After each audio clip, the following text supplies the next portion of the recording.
Muna tayo mga bossing ng para doon sa drawer frame, yung side face ng drawer at saka sa back. Yung circular ko po nilalagyan ko ng ganito para hindi na po ako magsusukat-sukat, kundi isang sukatan na lang, dito na lang. Yan, isa lang naman po sukat eh. Yan po mga bossing.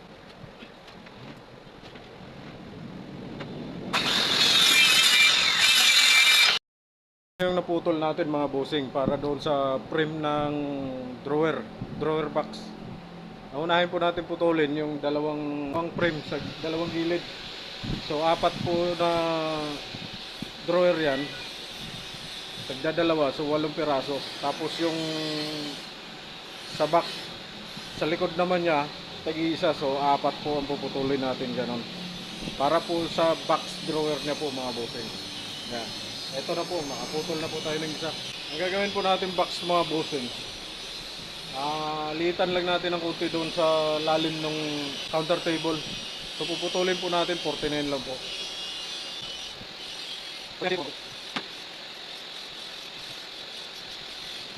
Ito na lang po gagamitin natin para hindi masyadong pangit yung pinagputulan.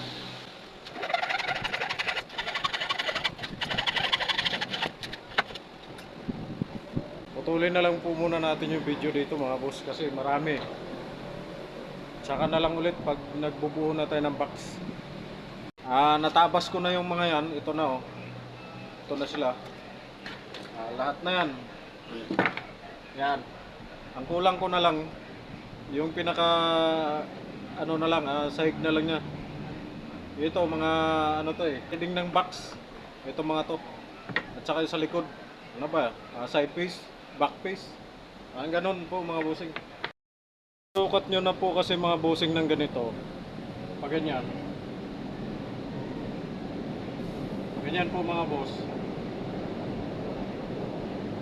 Tsaka nyo po susukatin dito sa metro nyo. Yan, kung ilan. Yan po mga bossing. Yan. Mas mainam na po itong ganitong diskarte kaysa dito kayo magme-metro sa loob. Napakahirap po. Siguro yung iba baka sanay na sila sa ganon. Sa akin lang naman yung kung sino lang yung may gusto na ganitong style, sila pa rin naman, kayo pa rin naman po masusunod mga bossing. Sa akin lang, kunting tips lang, nasa inyo na po yan kung pipick upin nyo o hindi. Sa may gusto lang po. Yan. Siyempre yung mga ganong pagsasukat kasi sa loob mga bossing, ito na po yung ginagamit kong diskarte. Kaya subok ko na po yan. Talagang hindi kayo mahihirapan dyan. Mga scrap lang naman po to. Yan. Tapos tsaka kayo magsusukat ng ganon. O di ba? Hindi kayo mahihirapan. Parang ganon lang mga bossing. Meron na po akong mga naputol. Naputulan ko na po lahat yan mga bossing eh. Eto, gagawa lang ako ng isa para ito na lang yung papakita ko sa video. Sa sunod na lang, bahala na yun dun yung ano, kasi pare-parehas naman po mga boss eh. Kaya ang kukanan ko lang po isa lang ito. Eto na po, gagawa po tayo ng isang box. Nakaputol na po kanina, ngayon bubuhin ko na lang.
Eto na po boss, nakagawa na tayong isa. Eto, ililipat na lang natin dito. I-try lang po natin kung okay ba siya.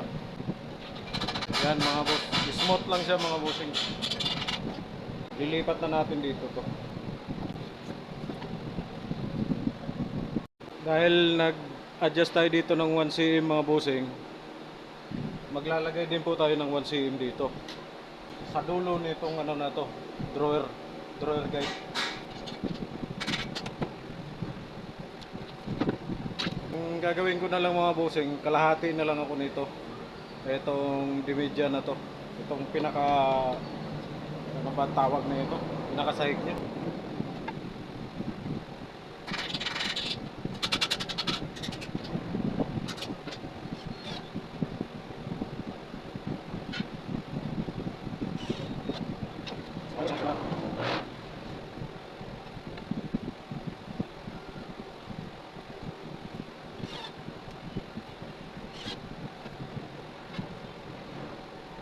Yung maluwag dito sa harap mga bossing, kasi nga ang kinuha ko doon yung doon sa ilalim, medyo maliit kasi mas mainam na po yung ganon. Ganito lang po yung gagawin natin mga boss.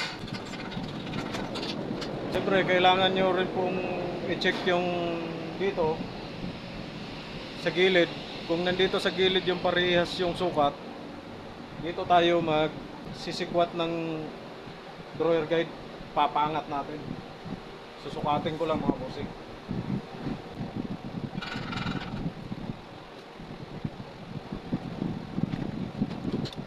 So parehas yung sukat dito mga boss. Malamang yung lumihis yung nandito sa kabila. Kaya dito tayo magsisikwat ngayon. Ganito lang yun mga bossing. Oh.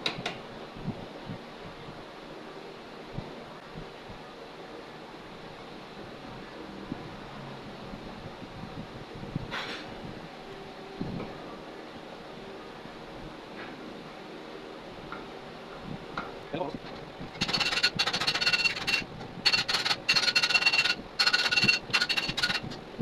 Tingnan nyo po yung drawer box natin mga boss. Smooth lang siya. Oh.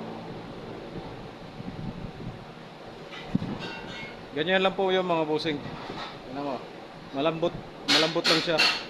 Huwag po yung masikip kasi kapag masikip ang yung drawer guide, hirap na hirap siya. Kaya ang kinalalabasan, maganit siyang itulak, maganit din siyang buksan. Ito, okay lang siya, medyo maluwag ng konti. Ito, hindi naman maluwag kasi ano lang yan, oh, wala namang galaw yan eh. Pero mas mainam yung medyo maluwag kaysa masikip. Yan mga bossing.